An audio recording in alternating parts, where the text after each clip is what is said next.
they asked for a lot of officers to work this large event, a 420 event. They needed extra cops to work this, and I was like, I don't know that I want to sign up for it to work overtime. But then they said there was going to be some snacks and shit, and I was like, that's me right there.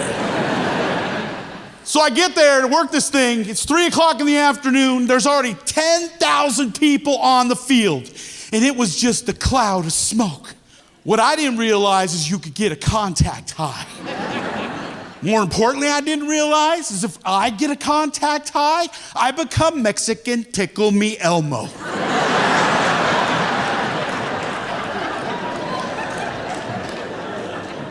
I was in the crowd for too long. Dispatch started calling me on the radio. Vinny, can we get a status in you in there?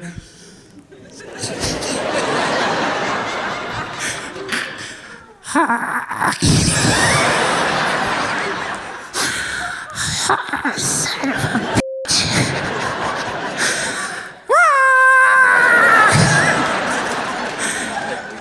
Everyone take me to Taco Bell right now. There's a lady, she's at the pickup, so I walk down to the pickup counter. I'm like, hi, how can I help you?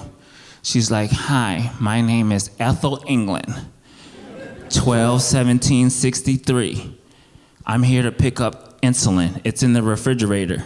You do know what that's for. I was like, yeah, that's kind of how I got the job, bitch.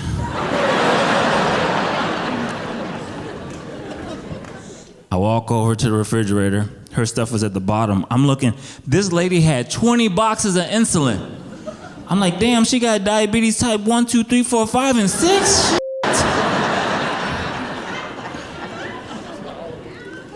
I grab all of her insulin. I put it on the counter. She's like, hi, are you new? I said, yes. She goes, ooh, you're fine. Tall, dark, and handsome. Pharmacists make good money. I sure could use me a sugar daddy. I said, ma'am, looking at all this insulin here?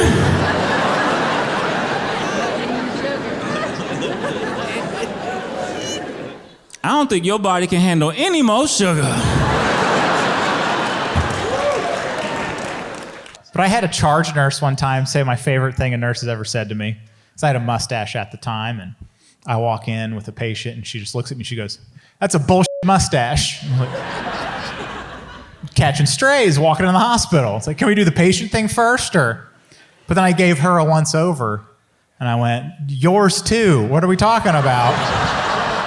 Like, I'm not taking shit from a lady with a mustache. That's not on the bingo card for the day, you know?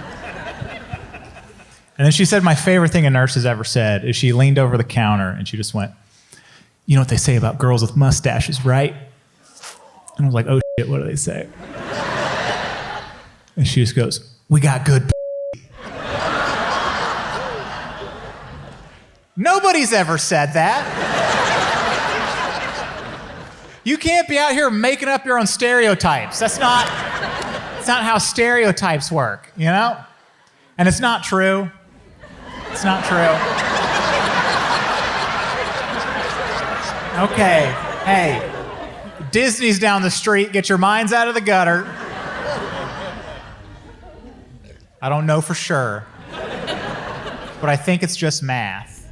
Like, if you can't take care of one lip, you can't take care of two. That's just math. There we go. I never saw combat. And that's the thing. People ask me all the time, they're like, yo, man, you ever see anything crazy in the military? I'm like, hell yeah, man. All my friends' penises.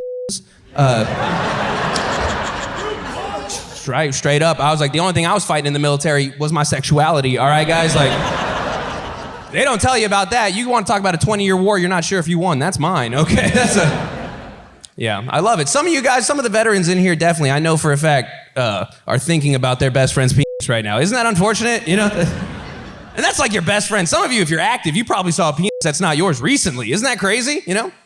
I like that because it makes me think at some point tonight you guys are going to call up that friend and be like, hey, man, I was just thinking about you tonight. You know? They're going to be like, dude, Mike, I haven't heard from you in years, man. What made you think about me? And you're like, shut the f*** up. All right? Don't worry about it. I just love you a lot, you know? I love all my emergency services people, you know. We had some sort of unspoken agreements, like don't say nothing around the dispatchers unless you want the whole county to hear it, you know. Or, the sheriff's deputy, he wouldn't stop me if he saw me doing 10 over going down Highway 70. And in exchange, after he was done shooting radar on the highway, I let him come blow up our commode at the fire department. I tell you, a man on a diet of nothing but Copenhagen long cut and gas station hot dogs will launch a U-boat in that thing. The medics were cool. In my county, the medics didn't have stations, so we'd let them come by for supper. And in exchange, their senior medics would look the other way for about 4 minutes while our married captain would try and hit on their rookie. I was like, all right, Jake, quit. And man, I was a new fireman when that whole bath salts thing was happening. We rode into the hospital a lot on that. So we'd help the nurses and we would wrestle the difficult patients and all sorts of things like that. And in exchange, these nurses, bless their heart, they'd all take turns being in 4-year toxic relationships with us. It was the greatest thing you ever seen. I don't know what TLC was talking about in that song. I want me some scrubs, Craziest call I ever had was a loud noise complaint. I look at my computer, details of the call say it's an orgy in progress. I didn't misspeak. An orgy in progress. I guess they had their drapes open and the whole neighborhood was calling. Again, I'm 22, 23 years old at the time, an orgy in progress. I'm excited. I'm thinking young girls pulling their hair, tickle fights. I don't know what they do with these things. We pull in the subdivision. It's Sunny Slope Retirement Center. And I'll just say this without getting too graphic. Gravity had taken full effect. It looked like a litter of Shar-Peis. There was a woman's bra on the ground. There were boobs in it. People ask me why I would leave police work in order to become a stand-up comedian. Well, the reason is very noble. Back in 2008, I worked narcotics, and that year I earned $3.6 million.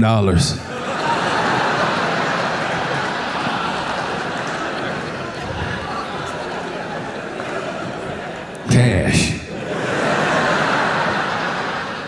People ask me all the time, they go, hey man, when cops confiscate marijuana, do you guys burn it? Yep. A little bit at a time. That explains the donuts